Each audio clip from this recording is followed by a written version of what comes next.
Let us start with some news. Chinese hackers broke into U.S. Telecom earlier than previously known, Bloomberg reports. Chinese hackers infiltrated a U.S. telecommunications company in summer 2023, which is earlier than previously reported. Malware used by state-backed hacking groups remained on the company's systems for 7 months, according to investigators. The intrusion occurred prior to when U.S. officials noted signs of Chinese hackers targeting major telecommunications firms. This information was confirmed by individuals familiar with the investigation, but the company's name was not disclosed in the unclassified report. Yep, there you have it. Goddamn Chinese. I have to play it now.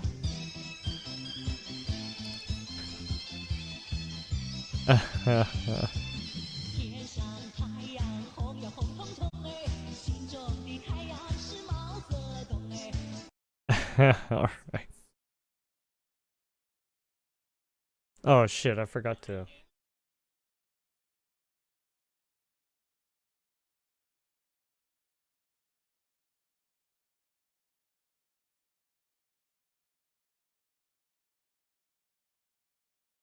Here we go.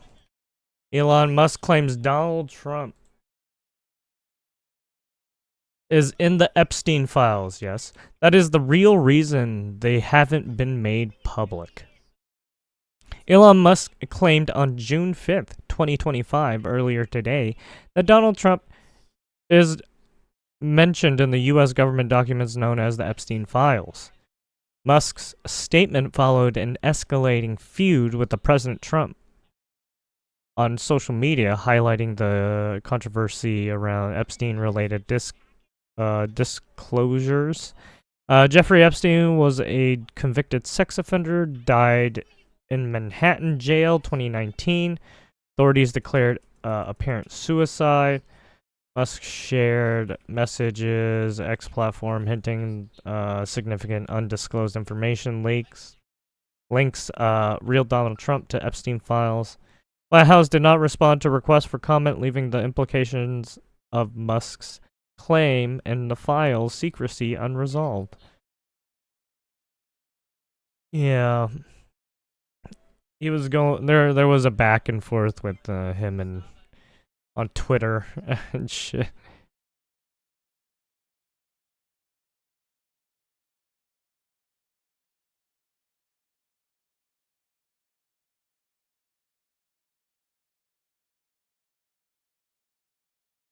Supreme Court rules Mexico can't sue U.S. gun makers over cartel violence. The Supreme Court ruled that Mexico cannot sue U.S. gun manufacturers over cartel violence, blocking a $10 billion lawsuit. This unanimous decision was based on U.S. laws that protect firearm manufacturers from liability. Mexico argued that U.S. gun makers knowingly sell products to drug cartels, but the court dismissed the case. How are they going to argue that? Like, what? The ruling ended Mexico's lawsuit agreeing with gun manufacturers that the case should not proceed. Yeah, the case is so that sounds so fucking stupid.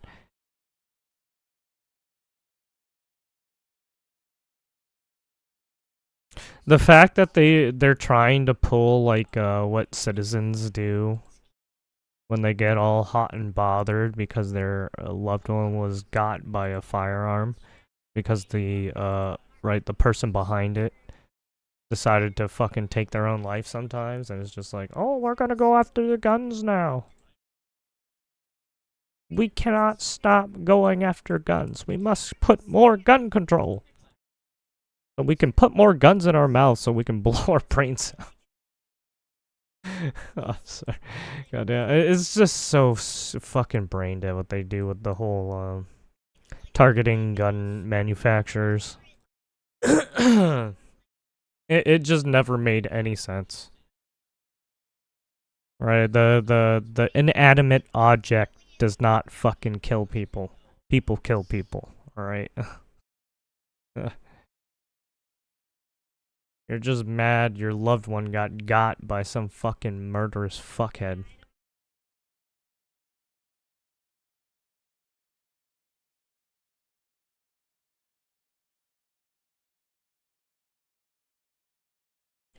Musk says Trump would have lost 2024 election without him as Big Beautiful Bill feud continues. Elon Musk and Donald Trump publicly clashed in early June 2025 in an ongoing dispute on the social media platform X. The feud intensified after Musk criticized Trump's recent policy bill, largely for increasing federal debt, prompting Trump's first public rebuke of Musk. Trump suggested Musk opposes the bill due to losing the electric vehicle incentive and questioned their friendship while Musk highlighted his prior $250 million campaign support. Musk claimed, without me, Trump would have lost the election, while Trump insisted he would have won Pennsylvania regardless and called Musk's stance unfair. The dispute reflects a sharp breakdown in their relationship and signals broader tensions over policy and political influence ahead of the August debt ceiling deadline. Yeah, I mean, yeah, I mean, right, everyone's gonna have some policy disputes, right? Elon Musk claims that without Donald Trump, he would have lost the election. Dems would control 51-49, Senate.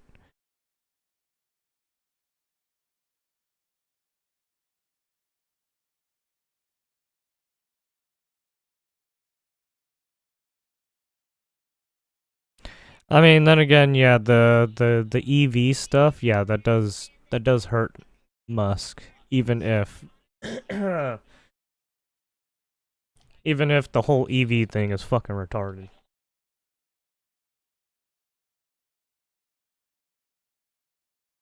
I don't know why they try to push that shit in the first place.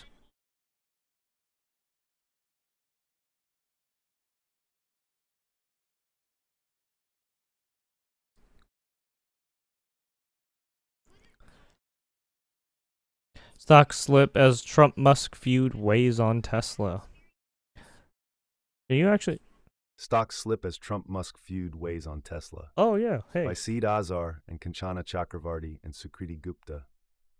Wall Street stock indexes ended lower Thursday in choppy trade as a slump in Tesla shares offset news of progress in tariff talks between U.S. President Donald Trump and Chinese leader Xi Jinping. Electric car maker Tesla slumped in heavy trading as the public feud between CEO Elon Musk and Trump intensified. The stock has fallen 4 out of the last 5 sessions. Musk has stepped up criticism of the president's massive tax legislation in recent days, while Trump alleged Musk was upset because the bill takes away tax benefits for electric vehicle purchases. Yeah, which the fallout for Tesla stock is self-evident, said Mark Spiegel, portfolio manager at Stanfield Capital. I see no meaningful fallout from this for the rest of the market, other than its slight effect on the indexes and index funds. The overall stock market has plenty of problems, but Tesla isn't one of them.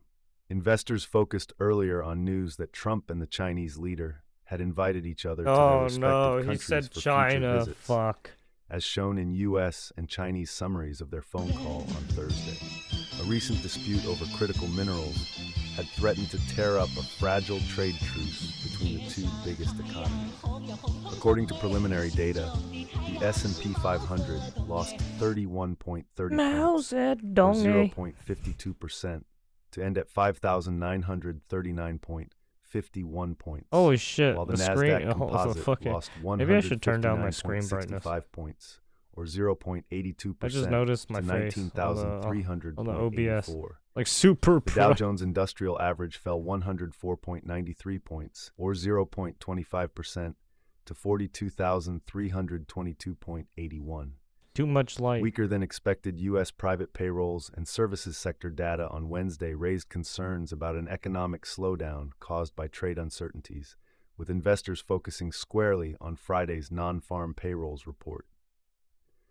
Initial jobless claims data on Thursday showed Americans filing new applications for unemployment benefits last week rose for a second straight week.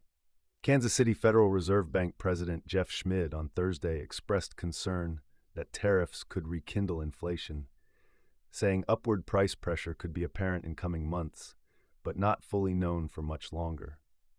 The comments show Schmid is likely inclined to hold the Fed policy rate steady at its June 17th to 18th meeting as is widely expected, but also beyond that.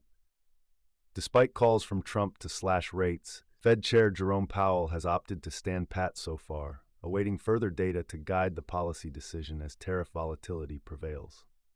U.S. equities rallied sharply in May, with the S&P 500 index and the tech-heavy Nasdaq scoring their biggest monthly percentage gains since November 2023, thanks to a softening of Trump's harsh trade stance and upbeat earnings reports.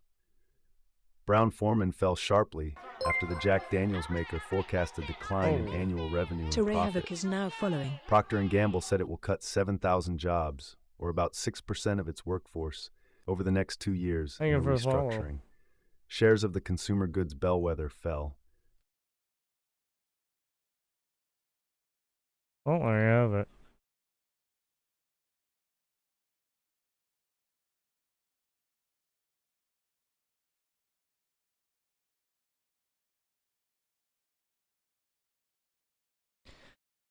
Initial jobless claims data on Thursday showed Americans filing new applications for unemployment benefits last week rose. So you have a bunch of people filing and then entering into the job market as well.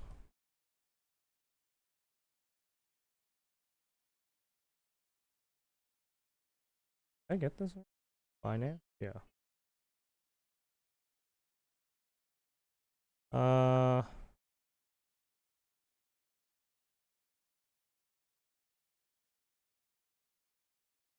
And here's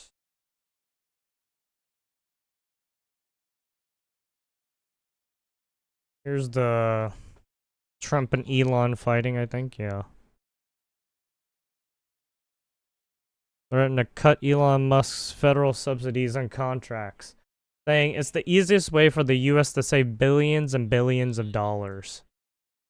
I mean, in a way, that's what he kind of did with the EV, right? He basically hurt Elon's federal subsidies and contracts that way. So that's what he kind of meant by that.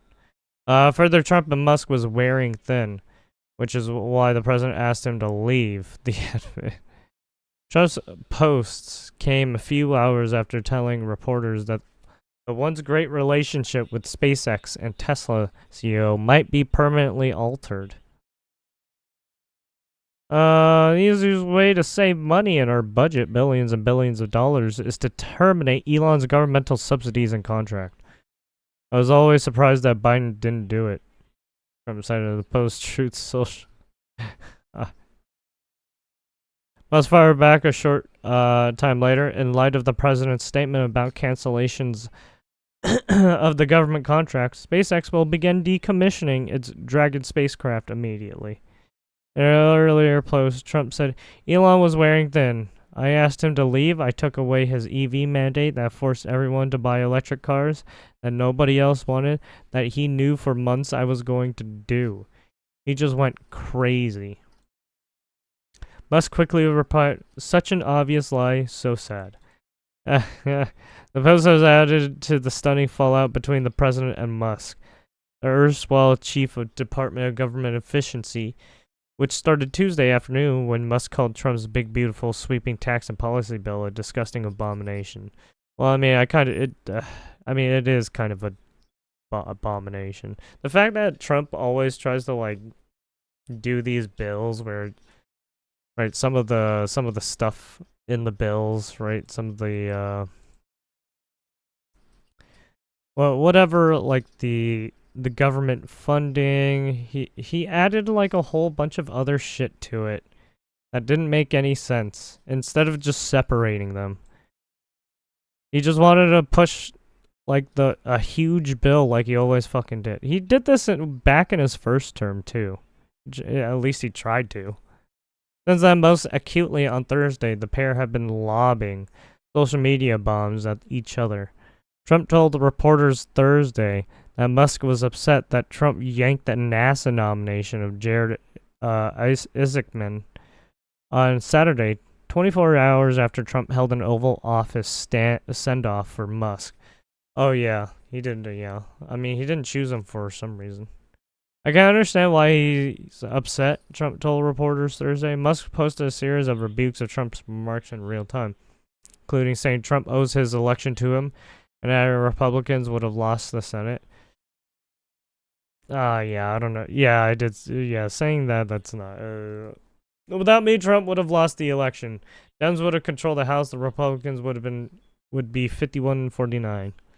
So I would have won Pennsylvania regardless of Musk, yeah, or Elon.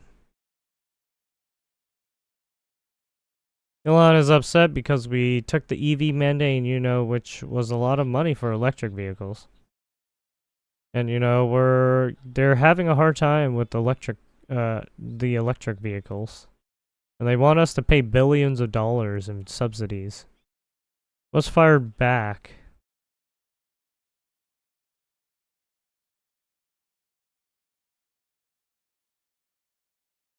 What the heck?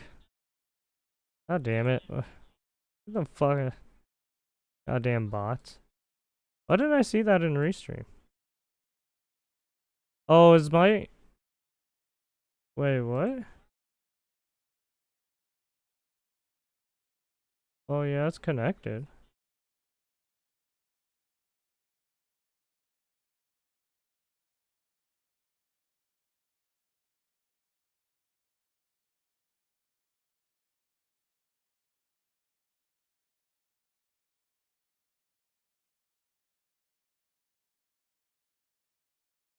Wait, what the fuck?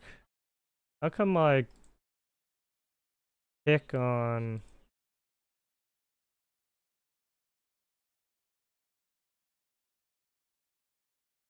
Oh, that's weird. Wonder why that's the case.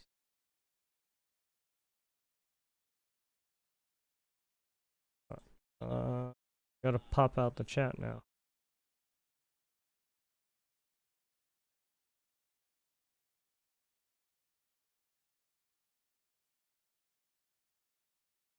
For whatever reason, Restream fucked up.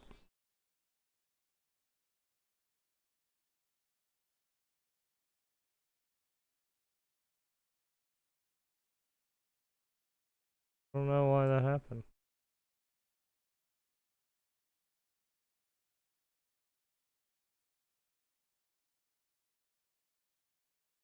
Huh.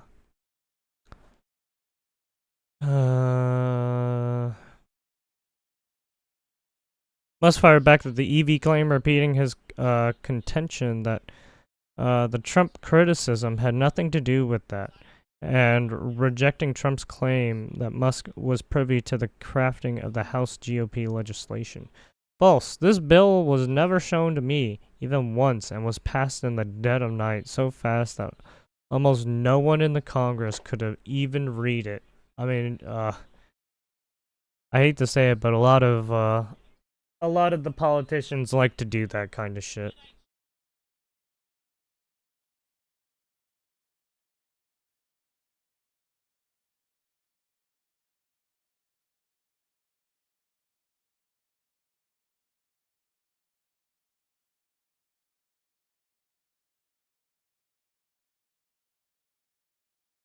Um.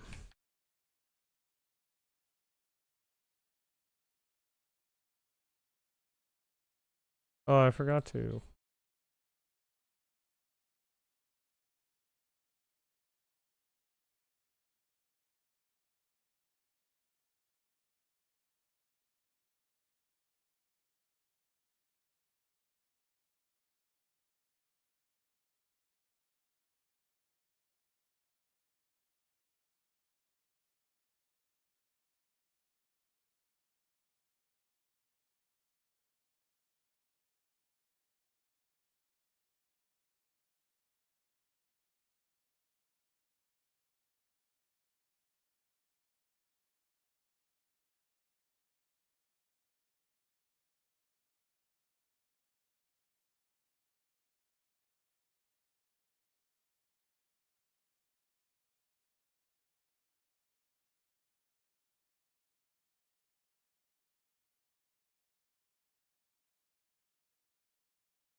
am I going to...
turn down the brightness. Oh, it's still kind of bright. Damn, this monitor's like super fucking...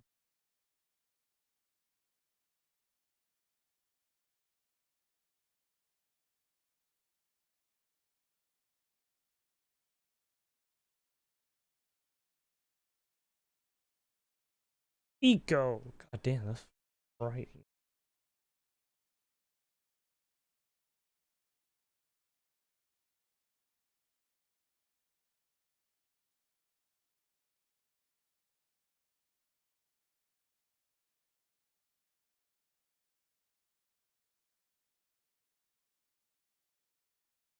Okay, there. Sorry. Cybersecurity firm iVerify said Thursday that it has discovered evidence of a potential hacking campaign targeting a handful of iPhones belonging to 5 high-profile Americans, including former members of the Kamala Harris-Tim Walz presidential campaign. Uh-oh. Got targeted. I mean, there was recently some people trying to like steal shit from politicians at one point. I forgot who was recently, and they tried to recently fucking steal their purse. I forgot who it was. One of the few companies to specialize in iPhone cybersecurity, iVerify's report contains a significant amount of circumstantial evidence indicating a breach. iVerify CEO Rocky Cole told NBC News Apple, the iPhone's manufacturers and a tech company known for its strong cybersecurity protections, has denied the firm's findings. According to iVerify, the targeted level of technical sophistication suggested that a skilled spy agency may have been involved in the potential hacking operation. It is unclear that what triggered the investigation, but 2 people familiar with the matter told NBC that former members of the Harris-Walz campaign were believed to have been targeted. The evidence points to a hacker remotely installing spyware, a type of invasive malicious computer program on devices of targeted users last year in order to snoop through their data without their knowledge or permission, iVerify said. In addition, targeted Americans. Companies found that European government officials' iPhone also appeared to have been exploited. Uh-oh, even the EU was targeted. Company reportedly analyzed 50,000 mobile phones and found 6 with evidence of remote tampering. Uh-oh. The compromised phones all belong to prominent individuals who would be high-value targets for espionage. Statement obtained by NBC, Yvonne Christie, the head of Apple Security Engineering and Architecture, disputed iVerify's report. We thoroughly analyzed information provided by iVerify. And strongly disagree with the claims of a targeted attack against our users, Christie said. Based on field data from our devices, this report points to conventional software bug that we identified and fixed in iOS 18.3. Christie added that Apple is not currently aware of any credible indication that the bug points to an exploitation attempt or active attack. In a statement of his own, Cole said there is ample evidence in the report that is worth sharing with the research community. We never claim there is smoking gun here, and only significant amount of circumstantial evidence, added Cole. According to the company's report, iVerify researchers did not directly observe malicious software in action on potentially compromised iPhones it analyzed. Instead, they found evidence that such programs have been installed and then deleted. Suspicious activity in the phone's crash logs indicate tampering, the company said. We identified exceedingly rare crash logs that appeared exclusively on devices belonging to high-risk individuals, including government officials, political campaign staff, journalists, and tech executives, the report says.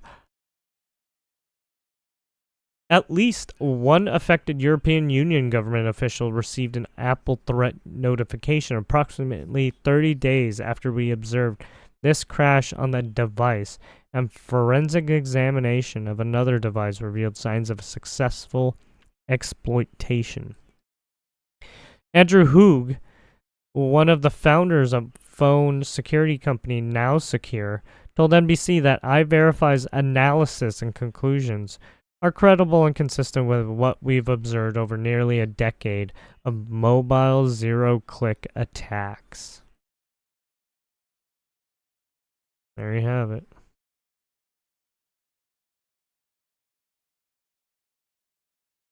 Phone tampering.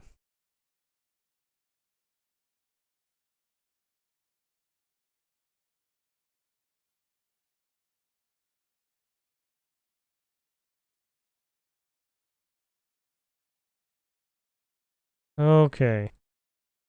So we have Israel has recovered bodies of 2 Israeli American hostages from Gaza Strip. I'm just gonna let this Israel talk it has out. recovered bodies of 2 Israeli American hostages from Gaza Strip. Israel has recovered the bodies of 2 Israeli American hostages taken in Hamas' October 7, 2023 attack that ignited the war in the Gaza Strip. Israeli strikes overnight and into Thursday, meanwhile, killed at least 13 people, including 3 local journalists, according to health officials in the territory.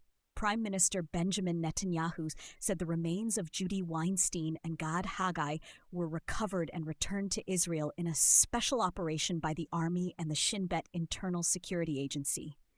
Together with all the citizens of Israel, my wife and I extend our heartfelt condolences to the dear families. Our hearts ache for the most terrible loss. May their memory be blessed, he said in a statement. Kibbutz Nir Oz announced the deaths of Weinstein, 70, and Haggai, 72, both of whom had Israeli and U.S. citizenship, in December 2023. The military said they were killed in the October 7th attack and taken into Gaza by the Mujahideen Brigades, the small armed group that it said had also abducted and killed Hassan's Sherry Bibas best and her 2 friends. small children. The Army said it recovered the remains of Weinstein and Haggai overnight into Thursday from the And southern Twitch's Gaza best friends, city of too. Khan Yunis. The couple were taking an early morning walk near their home in Kibbutz Nir Oz on the morning of October 7th. They just love war, when don't Hamas they? militants stormed across the border and rampaged through several army bases and farming communities. In the early hours of the morning, Weinstein was able to call emergency services and let them know that both she and her husband had been shot and send a message to her family. Weinstein was born in New York and taught English to children with special needs at Kibbutz Nir Oz, a small community near the Gaza border. The kibbutz said she also taught meditation techniques to children and teenagers who suffered from anxiety as a result of rocket fire from Gaza. Haggai was a retired chef and jazz musician. My beautiful parents have been freed. We have certainty, their daughter, Iris Haggai Liniato, wrote in a Facebook post. She thanked the Israeli military, the FBI, and the Israeli and U.S. governments and called for the release of all the remaining hostages. The couple were survived by 2 sons and 2 daughters and 7 grandchildren, the kibbutz said. At least 10 Palestinians were killed in Israeli strikes in Khan Yunis overnight, according to Nasser Hospital, which received the bodies. It was not immediately clear if the strikes were related to the recovery mission. In Gaza City, 3 local reporters were killed and 6 people were wounded in a strike on the courtyard of the Al Ahli hospital, according to Gaza's health ministry. It did not immediately identify the journalists or say which outlets they worked for. The Israeli military said it was looking into reports on the strike at Al Ahli. The army says it only targets militants and blames civilian deaths on Hamas because it is embedded in populated areas. Over 180 journalists and media workers have been killed since the start of the Israel-Hamas war, the vast majority of them in Gaza, according to the New York-based Committee to Protect Journalists. Israel has said many of those killed in its strikes were militants posing as reporters. Hamas-led militants killed some 1,200 people, mostly civilians, in the October 7th attack and abducted 251 hostages. They are still holding 56 hostages, around a third of them believed to be alive, after most of the rest were released in ceasefire agreements or other deals. Israeli forces have rescued 8 living hostages from Gaza and recovered dozens of bodies. Israel's military campaign has killed more than 54,000 Palestinians, mostly women and children, according to the Gaza Health Ministry, which does not say how many of the dead were civilians or combatants.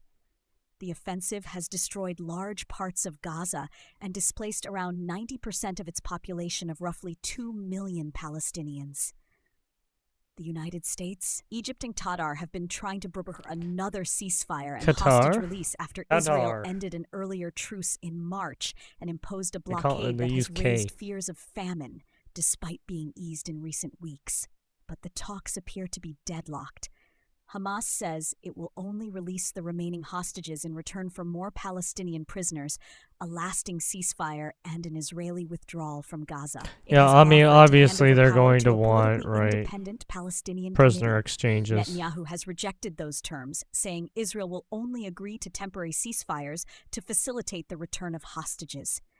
He has vowed to continue the war until all the hostages are returned and Hamas is defeated or disarmed and sent into exile. He has said Israel will maintain control over Gaza indefinitely and will facilitate what he refers to as the voluntary emigration of much of its population to other countries. The Palestinians and much of the international community have rejected such plans, viewing them as forcible expulsion that could violate international law. Well, there you go. They're just afraid that Netanyahu will forever seize that piece of land. Right.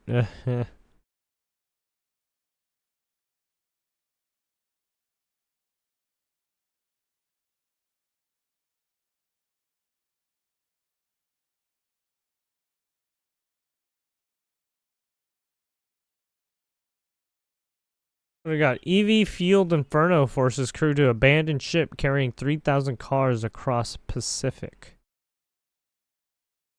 If fire departments on land have problems unleashing the torrent of water needed to extinguish a single burning EV, the crew of a ship doesn't stand a chance against hundreds of flaming lithium-ion batteries. That's true. A cargo ship carrying around 3,000 vehicles across the Pacific Ocean caught fire on Tuesday. Holy shit. The Morning Midas, a 600-foot cargo ship, was in the middle of a voyage from Yantai, China, to Lázaro Cárdenas, Mexico, when the fire broke out. Zodiac Maritime, the ship's London-based operator, noted the smoke was first spotted on the deck carrying 800 electric vehicles. Once the blaze got out of control, the vessel's 22 crew members abandoned ship via lifeboat, with ship roughly 300 southwest of Alaska. A U.S. Coast Guard dispatched air crews and a cutter to respond to the emergency, according to Bloomberg. The evacuating crew on the lifeboat was transferred by the USCG to one of the other 3 merchants at the scene. Helping to fight the fire, Zodiac Maritime wouldn't comment on which automakers' vehicles were burning to a crisp. This is an ongoing story, and we will update when... Okay. There you have it. Inferno Memorial will remain many of the facility ACE fire in 2022. The 650-foot cargo vessel burst into flames while carrying 4,000 cars built by Audi, Bentley, Lambo, Porsche, and Volkswagen. Despite the hope of the towing the ship to port once the fire was put out, Felicia A sank to the bottom of the Atlantic Ocean. Damn. So yeah, they couldn't be saved. Or at least the last one that got caught fire.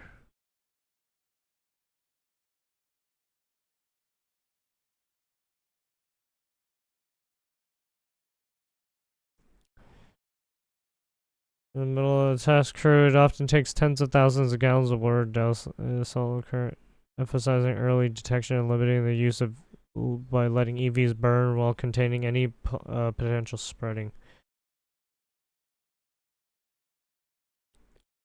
Read full story on the AutoWire.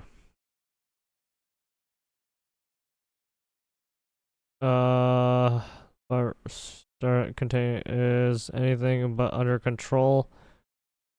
Are the first time vessels containing EVs fallen victim to thermal runaway fueled by lithium-ion battery cells found in electric vehicles. Yeah, once these catch on fire, yeah, it's very hard to put out. Because it's like a fucking chemical fire.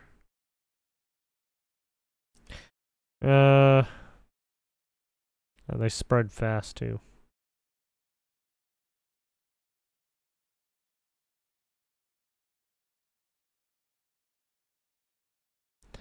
So yeah, they tried to suppress it, but it got too much. Back in 2022, an auto transport ship which had 4,000 vehicles aboard, including a number of EVs, caught fire off the coast of Portugal. Yep. See? Even EV cars just randomly catch on fire for some reason.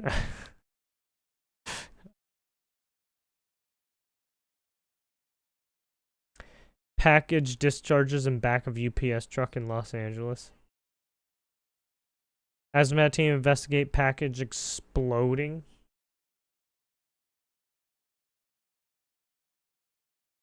A report of a package exploding in the back of a UPS truck in the San Fernando Valley was actually an accidental discharge from a fire extinguisher. What the hell? Initially reported has authorities as an explosion. The incident happened around 10:15 a.m. Thursday morning in the Winnetka area, according to the Los Angeles Police Department. Delivery driver was near the intersection of Winnetka Avenue and Runaway Mead Street when a package, according to UPS, fell and discharged. Chemical fire extinguisher in the back. Chemical fire extinguisher in the back. Driver told paramedics on scene that he inhaled an unknown substance following the blast, which prompted the response of a hazmat crew. Public was urged to avoid the area while crews were on the scene. Hazmat crews later determined that it was just dry chemical fire extinguisher that caused the initial scare.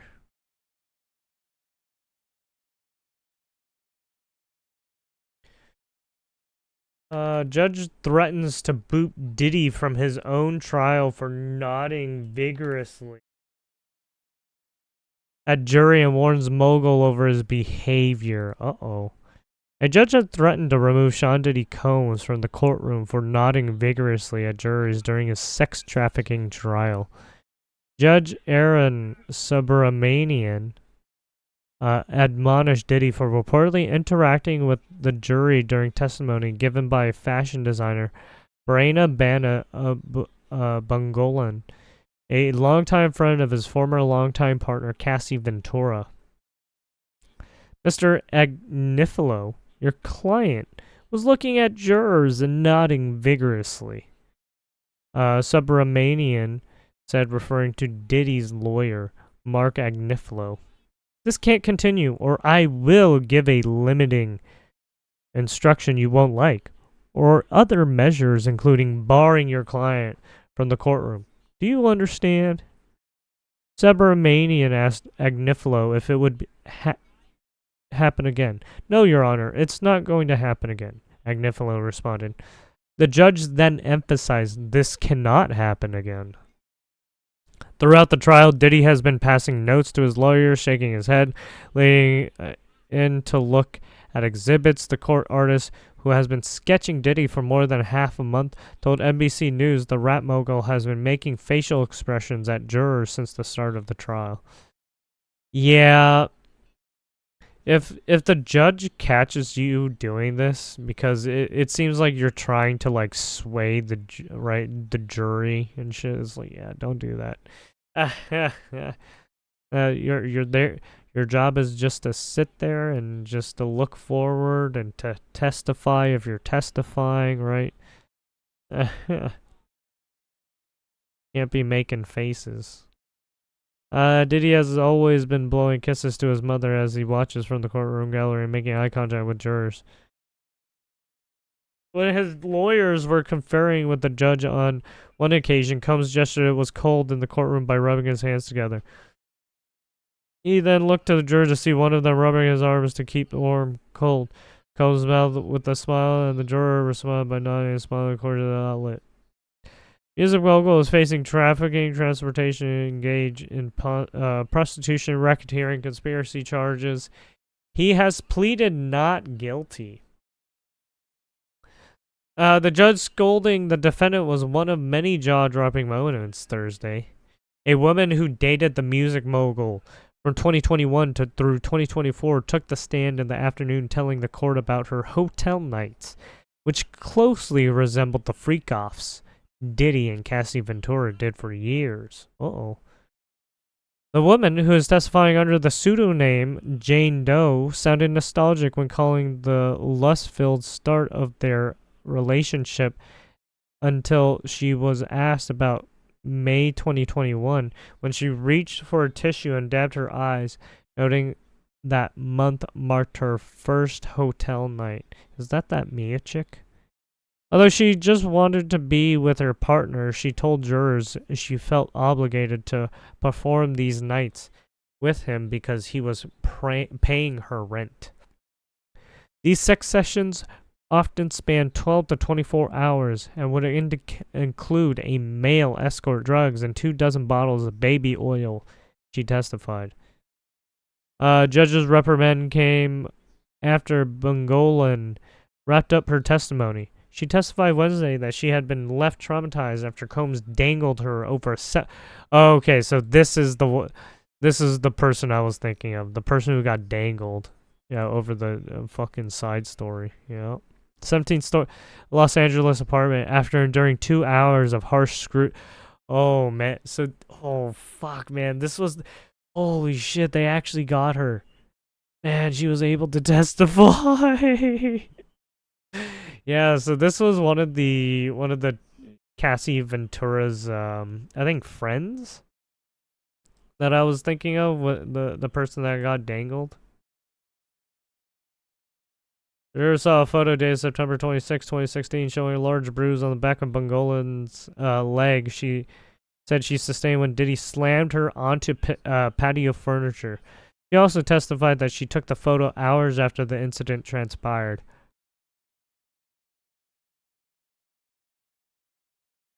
Nicole Westmoreland, one of Diddy's defense attorneys, pointed out to a discrepancy in Bungolan's timeline by displaying records from Trump's International Hotel in New York. The document showed that Frank Black, one of Diddy's many aliases, checked into the hotel from September 24th, 2016 through September 29th, 2016. He performed in New Jersey for the Bad Boy Reunion Tour on September 25th, 2016, pointing out that Bungolan claimed the incident happened in the early hours of the next morning across the country in California. Westmoreland asked, "Do you agree that a person can't be in two places at the same time?" "In theory, yes," Bungolan replied, speaking quietly as she did throughout her time on the stand. Westmoreland then directly asked her if she lied to the jury. "I can't agree with you," Bungolan said. The defense attorney was also challenged Bungolan on why she continued to spend time around Diddy after he allegedly gave her significant injuries. I mean, you could say the same thing about Cassie. Anyways, days after the balcony incident, Bengolan admitted attending a private party at Diddy held at a club on October 5th, 2016. You weren't too fearful to not go to the event, Westmoreland asked.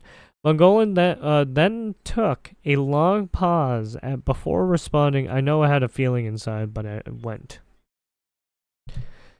Alright, there you have it. So the judge overlooking Diddy's case is paying attention very carefully to what Diddy's doing, because it seems like there's been a lot of crazy shit that's been happening, especially outside the courthouse. There's some shit happening. How fast is a grizzly bear? Video from Montana shows one at full speed. Montana Wildlife Park's Wednesday shared footage that showcases grizzly bear's strength, agility, and speed, and as an efficient traveler and predator. The footage was captured during the survey of collared bears and illustrates why you should never try to outrun a grizzly or black bear. Oh yeah, they're gonna fucking... Yeah, no, they run faster than humans. Bears can attain speeds of 35 followers. You shouldn't... to be sure, it's best to remain calm and stand your ground and have bear spray ready if you can encounter a bear at close range. Correct. These footage caught my attention because I recently experienced a close encounter with a grizzly bear in Wyoming's Grand Teton National Park. I can attest that bears are astonishingly fast, even while walking, if they have a purpose in mind. The bear that approached me had to cross a pond, so while slowly veering from its path, I captured cell phone footage of its crossing and a part of its subsequent crossing of the Snake River. Look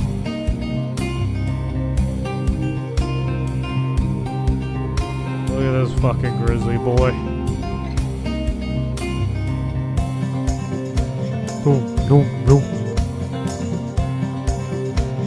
That dude is like in full sprint. Yeah, that's like almost full sprint.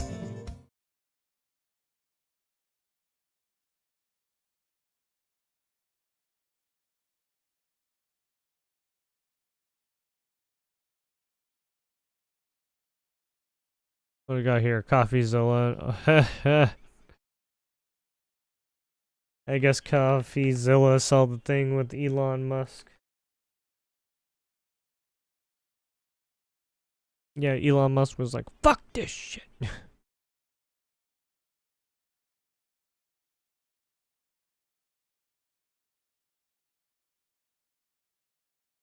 This is fine.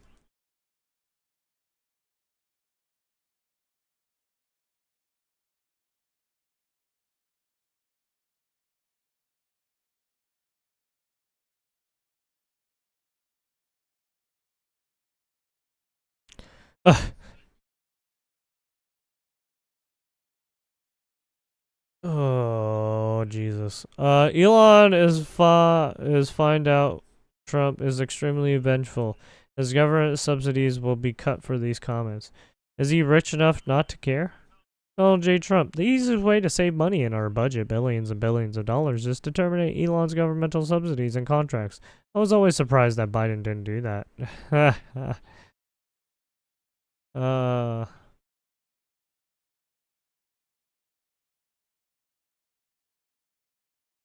God damn it, CoffeeZilla.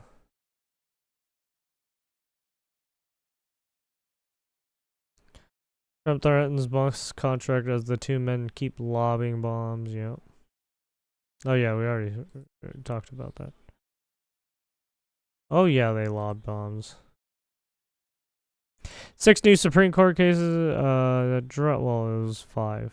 Recent Supreme Court cases. Bose versus Illinois State Board of Elections. Whether Illinois' law allowing mail-in ballots received up to 14 days after Election Day. postmarked by Election Day violates federal law and the Constitution.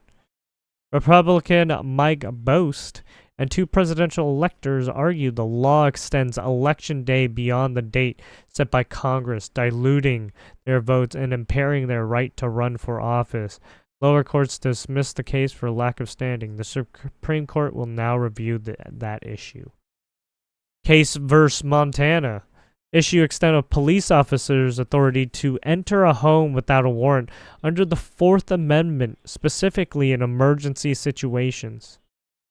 The case stems from an incident where police entered a home after a report of threats of suicide and harm to officers. The Supreme Court will consider the boundaries of warrantless entry in such scenarios. The CEO Group Inc. vs. Medical. Issue whether immigrant detainees can sue a private detention facility for allegedly forcing them to work. Detainees allege they were compelled to perform labor at a private immigration detention center. The Supreme Court will address the scope of legal protections and remedies available to detainees in private facilities. Hensley vs. Fluor Corporation.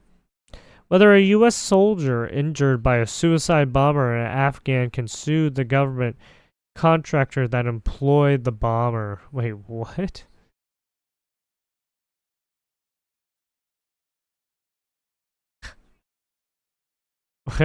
Okay. Specialist Winston Tyler Hensley sued Fluor for negligence after being injured in a bombing at Bengram Airfield. Oh, I see. Lower courts ruled that federal law preempted his claims and that he was not a third-party beneficiary of the contract between Fluor and the U.S. government. The Supreme Court will review these findings. Ains versus Ohio, Department of Youth Services.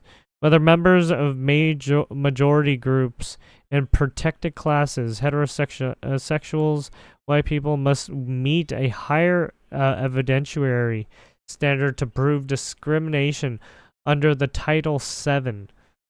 Marlene Ames, a straight woman, claimed she was denied promotion in favor of gay candidates. Oh, this is the reverse racism lawsuit, even though that's such a fucking retarded name. It's just racism, please.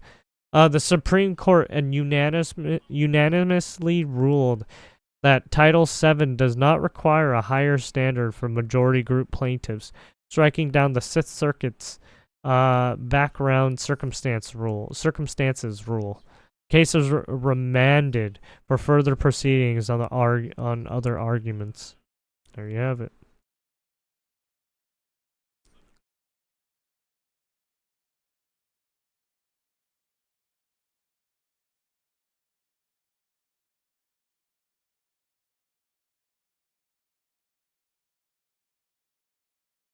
Alright,